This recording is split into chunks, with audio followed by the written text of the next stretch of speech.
You are here. I'm gonna get shop. I don't know the here somebody. Yeah, I know one. You know what? Leone.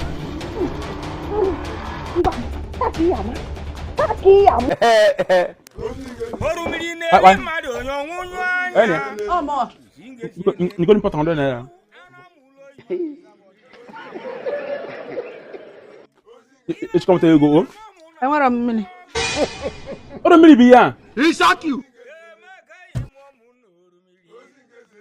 Oh, you know, pay out them. No, man, what is it, Millie?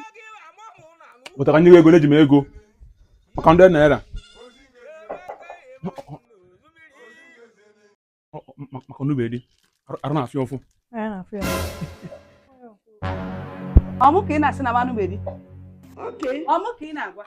Anyway. Tell me what can I say? I'm ready. Anyway. Tell God, oh no, the kita or the cable. Zauna. Negodo way I ain't see way I ain't up one way. Eh? You know, come on, know the mother agent new basin. What kind of woman I'm lazy, you know, I again. Jesus. What when you just wait and then when you Utiapu can namorable sichita. I am going on. No, in my year. In a anatom kegusi, a bank. Oh, no, Joe.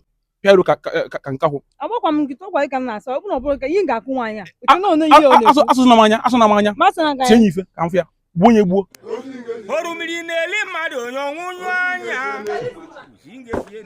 Yeah, didn't begin at Diana, buddy. Yeah, didn't get up any whom. Am I here?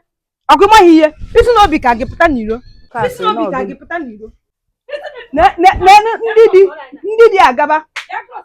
Mbag, I'm going to close a line. Ngwano. Chelu na anumabia. Never know. Ngwano ya patagum.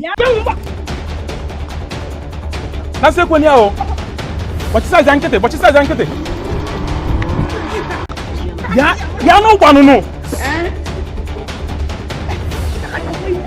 That's why fly down. Shut up. Why attack?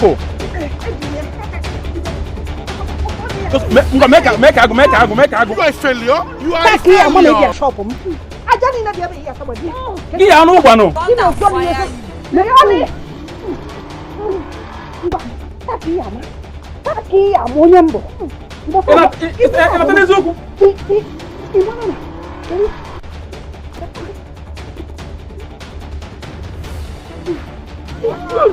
Ine kutoza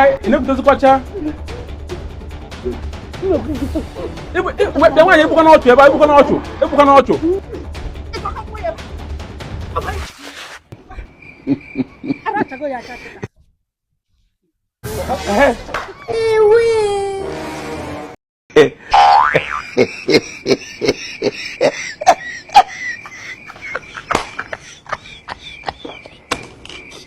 Imeri.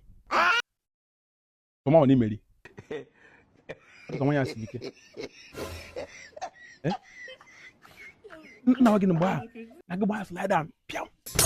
You want to hear manual? Yeah, they don't say that I say Anna. On a camera before. Outside there. Oh, on a camera. Whatever. Now again, boy. Na get buy fly down. Piam.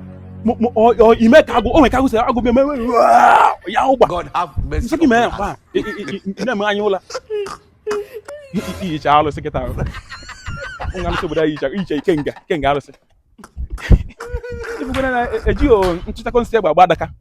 And there's a Badaka. I know I had na just giddy. Then why be get tegula? Why be get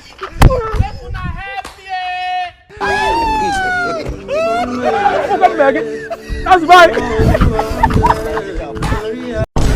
Is your brother? Go for beat.